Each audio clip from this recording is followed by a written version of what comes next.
بسم اللہ والصلاة والسلام علی رسول اللہ۔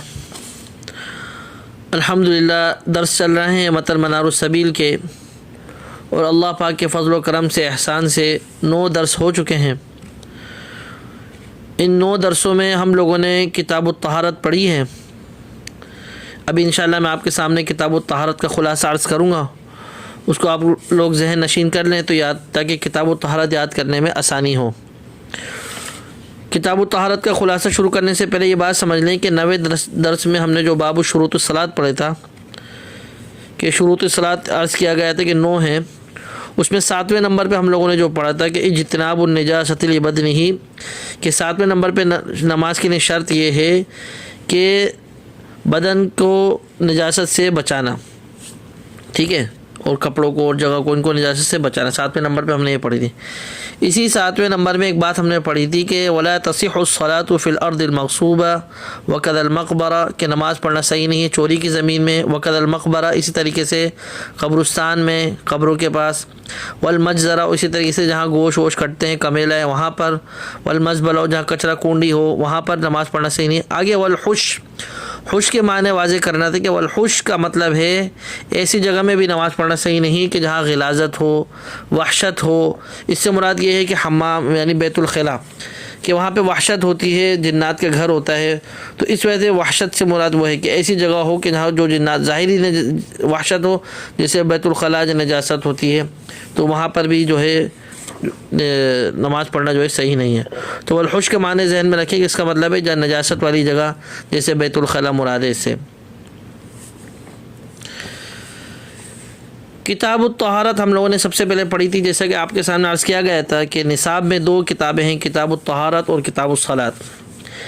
کتاب الصلاۃ سے قبل ہم لوگوں نے کتاب الطہارت پڑھی۔ کتاب الطہارت میں تقریباً 13 ابواب ذکر کیے گئے ہیں، 13 ابواب ذکر کیے گئے ہیں، جن کا خلاصہ میں آپ کے سامنے عرض کرتا ہوں کہ کتاب الطہارت جو شروع ہوئی تھی وہ اقسام المیاہ سے شروع ہوئی تھی۔ سب سے پہلے طہارت کی تعریف کری تھی کہ رفع الحدث و زوال الخبث، یہ طہارت کی تعریف تھی، جو اس کا ترجمہ معنی سب کچھ آپ کے سامنے عرض کیا گیا ہے، بس خلاصہ سمجھیں کہ طہارت کی تعریف رفع الحدث و زوال الخبث۔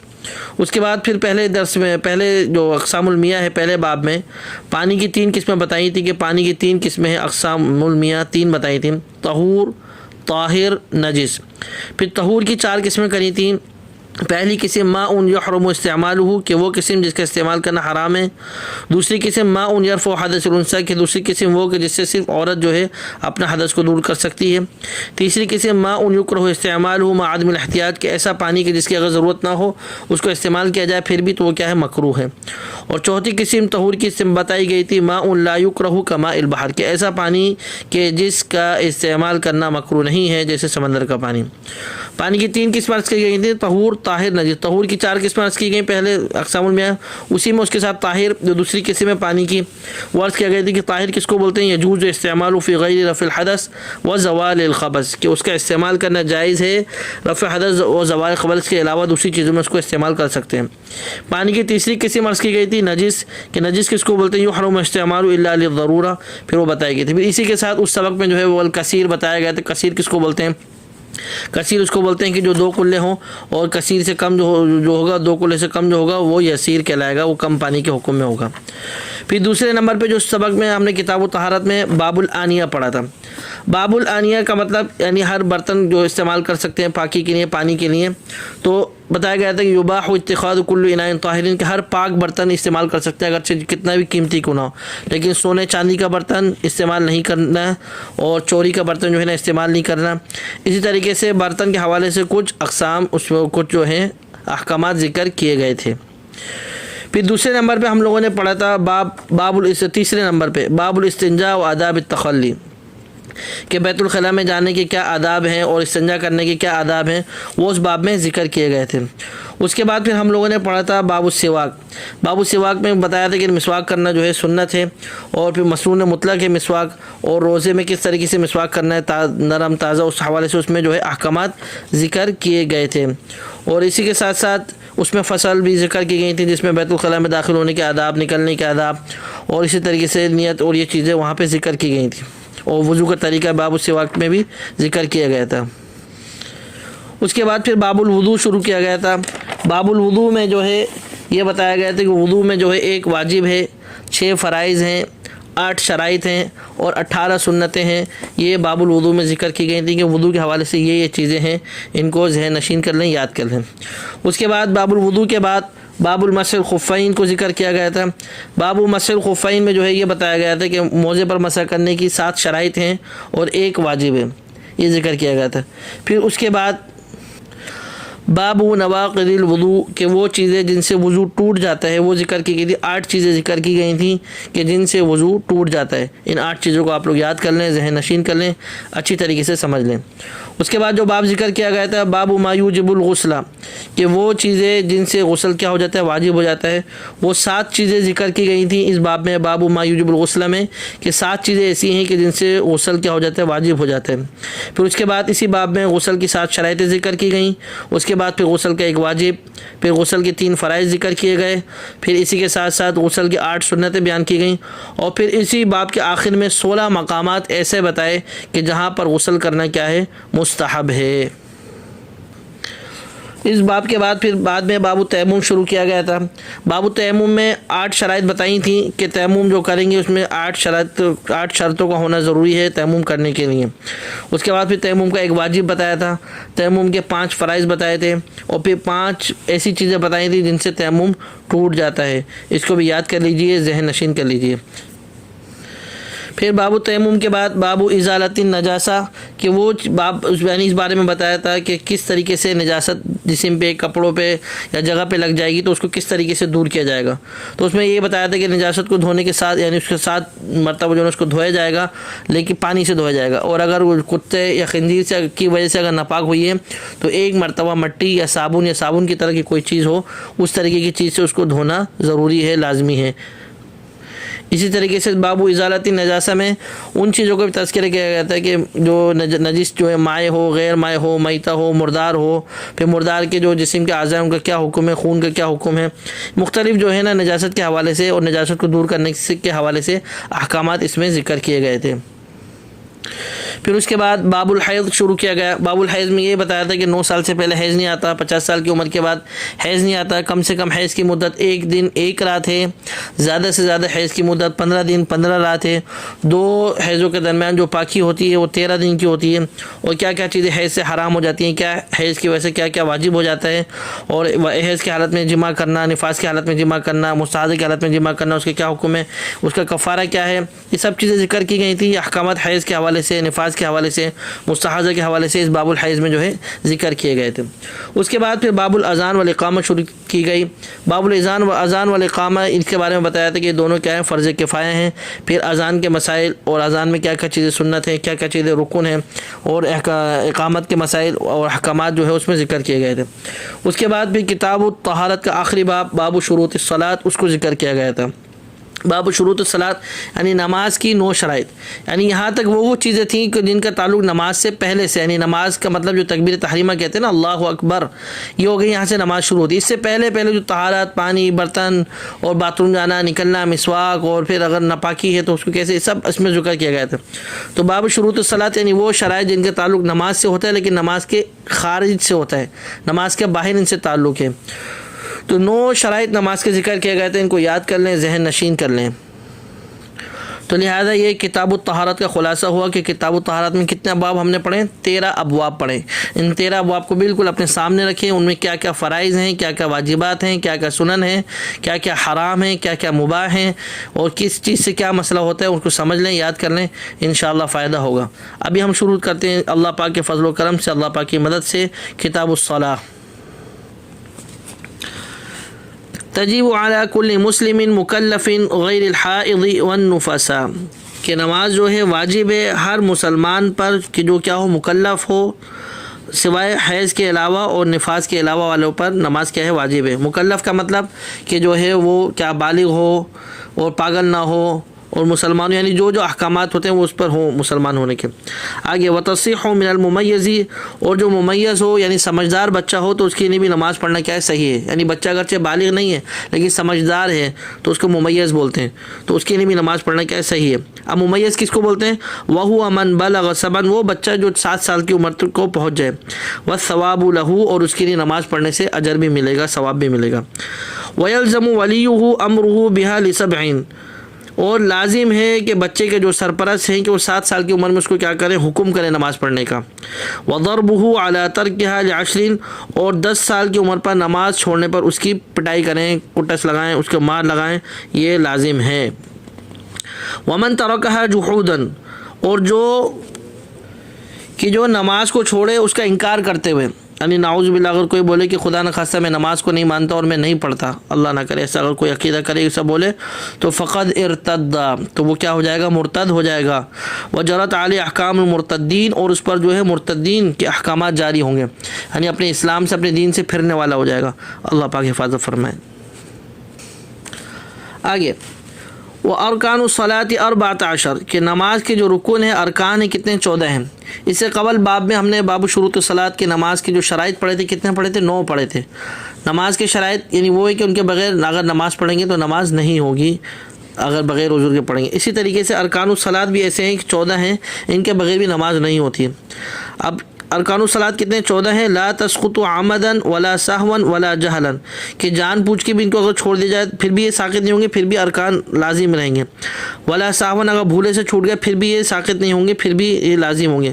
ولا جہلا، یا مسئلے کا پتہ نہیں تھا، ارکان کون سا رکن اس کا پتہ نہیں تھا، علم کا معلوم نہیں تھا، پھر بھی اگر یہ چھوٹ گئے تو پھر بھی یہ رکن ساقط نہیں ہوگا، پھر بھی یہ فرض رہے گا اور اس کے چھوڑنے کی وجہ سے نماز نہیں ہوگی.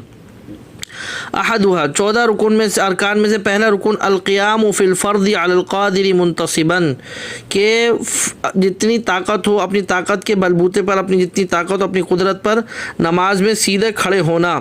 نماز میں کھڑے ہونا یہ کیا ہے؟ پہلا رکن ہے. فإن وقف منحنیا او مائلا، اگر کوئی کسی طرف جھک کے کھڑا ہوا ہے یا کسی طرف مائل ہو کے کھڑا ہوا ہے، کس طریقے سے؟ بحیث لا یسمى قائما لغیر عذر، یعنی بغیر کسی عذر کے ایسے کھڑا ہوا ہے کہ اس کو کھڑے ہونے والا نہیں سمجھا جائے گا. بالکل ٹیڑھا ہو کے کھڑا ہوا ہے، بالکل جھک کے کھڑا ہوا ہے، بالکل مڑ کے کھڑا ہوا ہے، اس طریقے سے کھڑا ہوا ہے کہ اس کو کھڑا ہونا نہیں کہا جائے گا بغیر عذر کے، تو لم تصح، ایسا کرنا صحیح نہیں ہے. ولا يضر خفض رأسه، اور اسی طریقے سے کھڑے ہونے کی حالت میں سر کو جھکا کے رکھنا، تو یہ نماز میں قیام میں نقصان نہیں ہوگا، قیام کو نقصان نہیں پہنچائے گا. ٹھیک ہے. ولا يضر خفض رأسه، اسی طریقے سے کھڑے جو اپنے بالکل سر جھکا لیتے ہیں، سر کو نیچے رکھتے ہیں تو صرف یعنی گردن کو جھکا کے رکھتے ہیں، تو ایسے کرنے سے بھی قیام کو نقصان نہیں پہنچے گا. لیکن آگے وَكُرِهَ قِيَامُهُ عَلَى رِجْلٍ وَاحِدَةٍ لِغَيْرِ عُذْرٍ، لیکن مکروہ ہے ایک پاؤں پر کھڑا ہونا بغیر کسی عذر کے. بعض لوگوں کی عادت ہوتی ہے نا ایک پاؤں پہ کھڑے ہو جاتے ہیں دوسرے پاؤں کو بالکل ڈھیلا رکھتے ہیں، نہیں، اگر اس طریقے سے بغیر عذر کے کریں گے تو یہ کیا ہے؟ قیام کی حالت میں مکروہ ہے. الثانی، قیام ارکان جو ہے نماز کے جو ذکر کیے گئے 14 رکن ہیں، اس میں سے دوسرا تکبیرۃ الاحرام، کہ تکبیر تحریمہ کہنا. بھائی تکبیر تحریمہ کس کو بولتے ہیں؟ وہی وہ ہے اللہ اکبر، یعنی اللہ اکبر کا کہنا اس کو تکبیر تحریمہ کہتے ہیں. لا یجزی غیرها، اس کے علاوہ اگر کچھ کہا تو وہ صحیح نہیں ہوگا، یعنی اللہ اکبر کے علاوہ سبحان اللہ الحمدللہ کچھ بھی کہہ دیا تو صحیح نہیں ہوگا، کافی نہیں ہوگا. یقولها قائما، اور تکبیر تحریمہ کو جب کہنے والا جب کہے گا تو کھڑے ہونے کی حالت میں کہا جائے گا. فإن ابتدأها او اتم غیر قائم، کہ اگر یعنی فإن ابتدأها، کہ اگر تکبیر تحریمہ کو شروع کیا، او اتم، یا اس کو پورا کیا، غیر قائم، اس حالت میں کہ وہ کھڑا ہوا نہیں تھا، تو صحت نفلا، اس حالت میں نفل تو صحیح ہو جائیں گے لیکن فرض صحیح نہیں ہوں گے. یعنی جب تکبیر تحریمہ کو شروع کرے اللہ اکبر، جب اللہ بولے تو اس ٹائم بھی کھڑے ہوئے ہوں، کھڑے ہونے کی حالت میں ہوں، اور جب اللہ اکبر جب مکمل کر رہے ہوں تو اس ٹائم بھی کیا ہو؟ کھڑے ہونے کی حالت میں ہوں.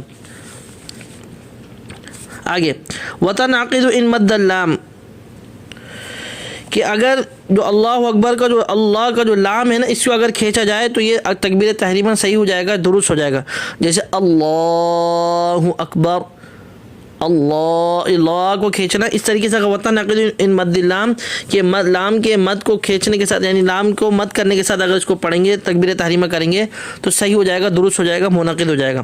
لیکن آگے لا، لیکن یعنی لا تنعقد، لیکن منعقد نہیں ہوگا، صحیح نہیں ہوگا. ان مد حمزہ کہ اگر مد کے حمزے پر جیسے اللہ کے جو مد حمزہ ہے اس پر مد کیا یعنی اللہ اکبر، اگر اس طریقے سے بولا، او حمزہ اکبر یا اکبر کے حمزے پہ مد کیا جیسے اکبر، او قال اکبر یا با کو کھینچا یا بولا یا اکبر کے بجائے الاکبر بولا، اللہ الاکبر اس یعنی الاکبر کر کے بولا، تو ان صورتوں میں اگر بولے گا تو پھر تکبیر تحریمہ منعقد نہیں ہوگا.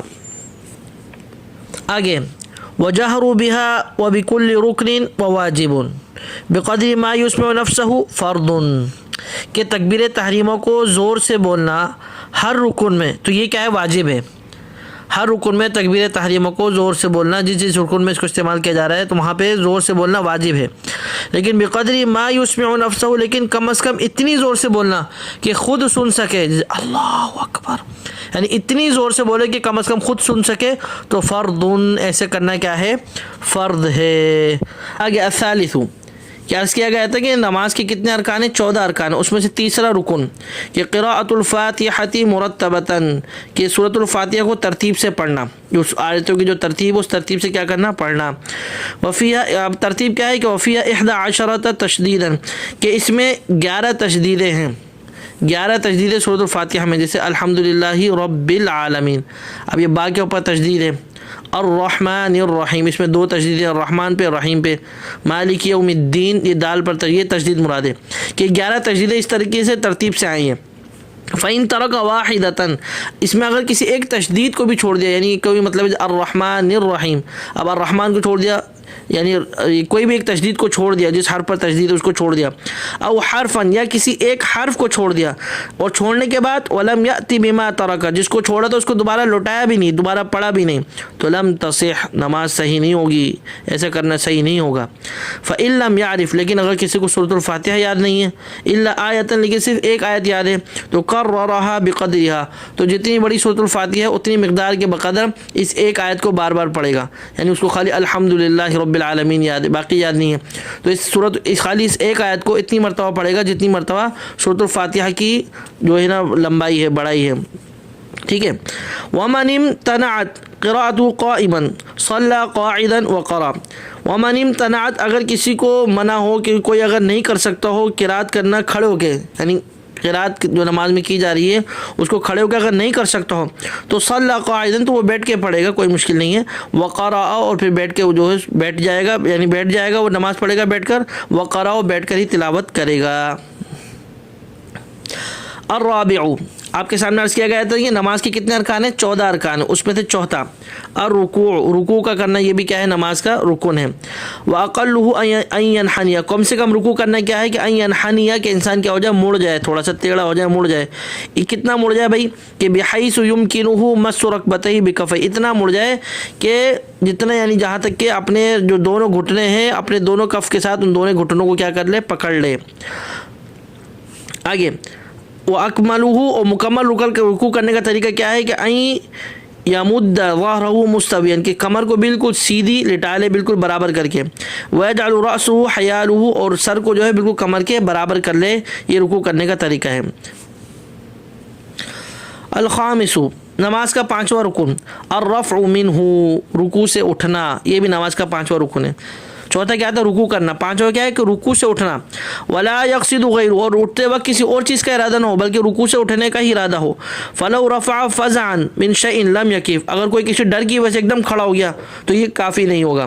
بھئی وہ رکوع میں تھا، پیچھے سے پھٹ کر کے بم پھٹا یا پیچھے سے جو ہے نا اس کو کسی چیز نے کاٹ لیا، کچھ بھی کوئی کر لیا، اور وہ اچانک ایک دم سیدھا کھڑا ہو گیا، تو یعنی رکوع سے اٹھنے کا اس کا ارادہ نہیں تھا لیکن سیدھا کھڑا ہو گیا. اب اس نے بولا 3 مرتبہ تو پڑھ ہی لیا تھا سبحان ربی العظیم، اب جو ہے نا بس کوئی بات نہیں کھڑے ہو جاؤ، نہیں بلکہ واپس دوبارہ رکوع میں جائے گا اور رکوع سے اٹھنے کا ارادہ کرے گا پھر اٹھے گا. تو ایسا ہے، تو رکوع سے اٹھنا بھی الرفع منہ کہ رکوع سے اٹھنے کا ارادہ کرنا، یہ کیا ہے 5واں رکن ہے. السادس اور چھٹا جو ہے نماز کا رکن الاعتدال قائما کہ بالکل سیدھے یعنی سکون کے ساتھ سیدھے کھڑے ہو جانا. ولا تبطل ان طال اور نماز باطل نہیں ہوتی اگر کھڑے ہونے میں کو لمبا کر دیں، یعنی بہت دیر تک 5 منٹ تک 10 منٹ تک کھڑا ہوا ہے، اللہ کی بارگاہ میں کھڑا ہوا ہے اور تسبیحات کر رہے ہیں، ذکر اذکار کر رہے ہیں، جو ربنا ولک الحمد اس کو لمبا کر رہے ہیں، تو یہ اس لمبا کرنے سے نماز باطل نہیں ہوگی۔ السابع، 7واں نماز کا رکن، السجود، سجدہ کرنا، واکمل، وہ صحیح طریقے سے سجدہ کرنا کیا ہوگا کہ تمکین جبہتیہ، کہ رکھنا اپنی پیشانی کو، وانفہ، اپنی ناک کو، اور وکفیہ، اور پھر اپنی جو ہے کس کو، ہتھیلیوں کو، ورکبتیہ، پھر اپنے گھٹنوں کو، واطراف اصابع قدمیہ، اور اپنے پاؤں کی انگلیوں کے کنارے کو، ان کو کہاں رکھنا ہے، من محل سجود ہی، سجدے کرنے کی جگہ پر ان سب کو کیا کر دینا ہے، رکھ دینا ہے۔ آگے، وَأَقَلُّهُ وَضْعُ جُزْءٍ مِّن كُلِّ عُضْوٍ، کہ کم سے کم یہ ہے کہ ہر عضو میں سے ہر عضو کا کوئی نہ کوئی جز رکھے، یعنی جسم کے جو اعضاء سجدے کی حالت میں زمین پر رکھیں ان کا پورے اعضاء میں سے ہر عضو کا کوئی نہ کوئی حصہ زمین پر رکھے۔ وَيُعْتَبَرُ الْمُقَرُّ لِلْأَعْضَاءِ السُّجُودِ، اور ان اعضاء کا زمین پر ٹھہر جانا، قرار پکڑ لینا، آرام سے، یعنی آرام سے زمین پر ٹھہر جانا، یہ جو ہے سجدے کے لیے کافی ہوگا۔ آگے، فَلَوْ وَضَعَ جَبْهَتَهُ عَلَى نَحْوِ قُطْنٍ مَنْقُوشٍ، کہ فَلَوْ وَضَعَ جَبْهَتَهُ عَلَى نَحْوِ قُطْنٍ مَنْقُوشٍ، کہ اگر کسی نے اپنی پیشانی کو سجدے میں رکھا ایسی روئی پر، ایسی کپاس پر جو بالکل نرم ہے، ولم ينکبس، اور اس کا سر اس پر ٹھہر بھی نہیں رہا، دھستا چلا جا رہا ہے، دھستا چلا جاتا ہے، تو لم تصح، ایسا کرنا ہے سجدے میں صحیح نہیں ہے۔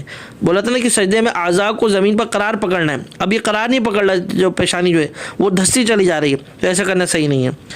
وَيَصِحُ السُّجُودُ عَلَى كُمِّهِ وَذَيْلِهِ، اور صحیح ہے سجدہ کرنا علی کمہ، کمہ کا مطلب اپنی آستین پر، وذیلہ، یا کسی بھی کپڑے کی جو کنارہ ہوتا ہے، چادر کی جو کنارہ ہوتا ہے یا چادر کا کونا ہوتا ہے، اس پر سجدہ کرنا بھی کیا ہے، صحیح ہے۔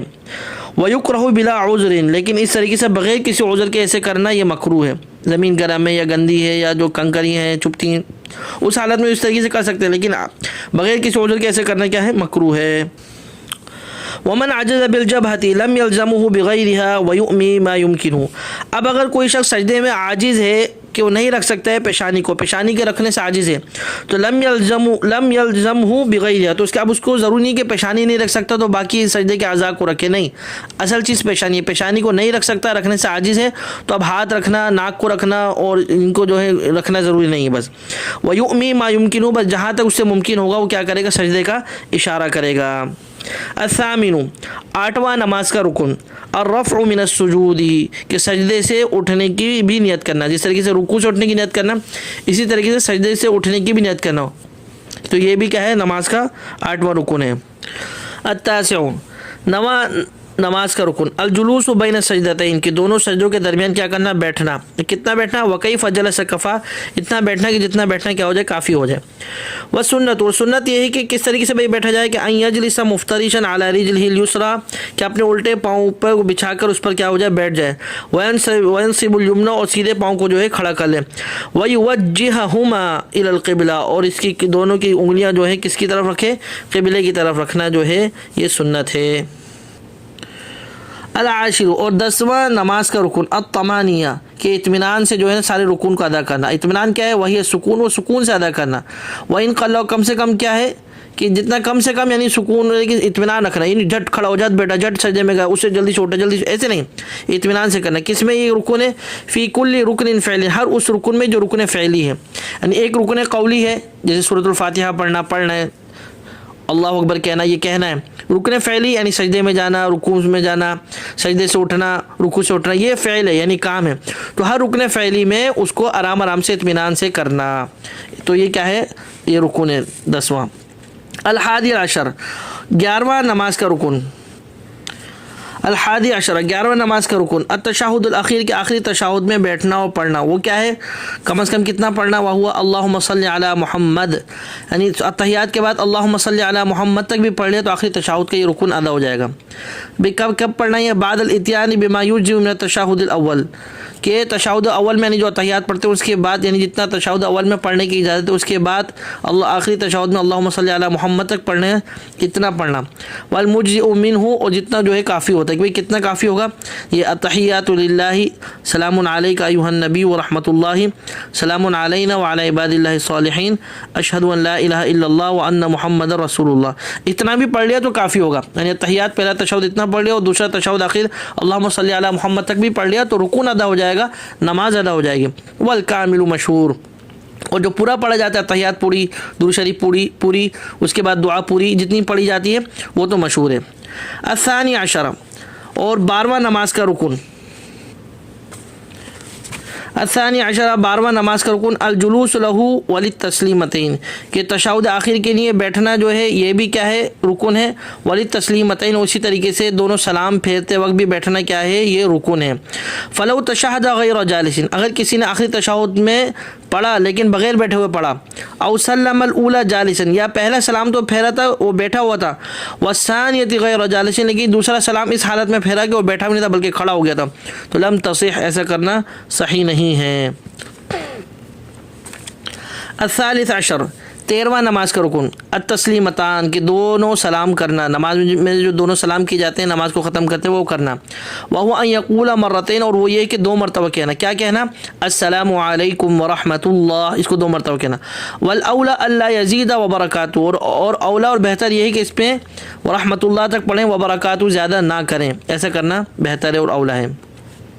وَيَكْفِي فِي النَّفْلِ تَسْلِيمَةٌ وَاحِدَةٌ وَكَذَا فِي الْجَنَازَةِ, اور اسی طریقے سے جیسے عرض کیا نا کہ 2 سلام پھیرنا, تو یہ فرضوں میں ہے رکن, لیکن نفل میں اگر 1 سلام پھیرا جائے یا جنازے میں 1 سلام پھیرا جائے تو نماز کیا ہو جائے گی, درست ہو جائے گی. تو یہ فرض کا رکن ہے کہ دونوں سلام پھیرنا. الرابع عشر نماز کا 14واں رکن کہ ترتیب الارکان کما ذکرنا, کہ جتنے رکن ذکر کیے گئے ان کو کیا کرنا, ترتیب سے ادا کرنا. فلو سجدہ مثلا, مثال کے طور پہ اگر کسی نے سجدہ کیا قبل رکوع یا مدد, رکوع سے پہلے جان پوچھ کر, اب کسی نے سجدہ کر لیا رکوع سے پہلے جان پوچھ کر, تو بطالت, نماز باطل ہو جائے گی. وسہوا, لیکن اگر بھولے سے ایسا ہو گیا کہ بھولے سے پہلے جو ہے کیا کر لیا, سجدہ کر لیا پھر رکوع کر لیا, اب بھولے سے ایسا کیا ہے تو لازم الرجوع, اس کی نیز لازم ہی کہ کیا کرے, دوبارہ لوٹائے. یعنی پہلے کیا کرے, یعنی دوبارہ اس رکعت میں یا اس سجدے کو لوٹائے, یعنی پہلے کیا کرے, رکوع کرے, پھر اس کے بعد کیا کرے, سجدہ کرے, یعنی اس ترتیب کو دوبارہ لوٹائے. یہ یعنی کتاب الصلاۃ کے شروع میں نماز کے 14 رکن ذکر کیے گئے ہیں. ان کو اچھی طریقے سے یاد کر لیں, ترتیب سے ان کو ذہن نشین کر لیں. آج کے سبق کو یہیں پر اکتفا کرتے ہیں. جو کہا گیا, جو سنا گیا, اللہ پاک قبول فرمائے. جو کمی کوتاہی اس کو معاف فرمائے. اللہ پاک آپ سب کا, ہم سب کا حامی و ناصر ہو. دعاؤں میں یاد رکھیے گا. السلام علیکم ورحمۃ اللہ وبرکاتہ.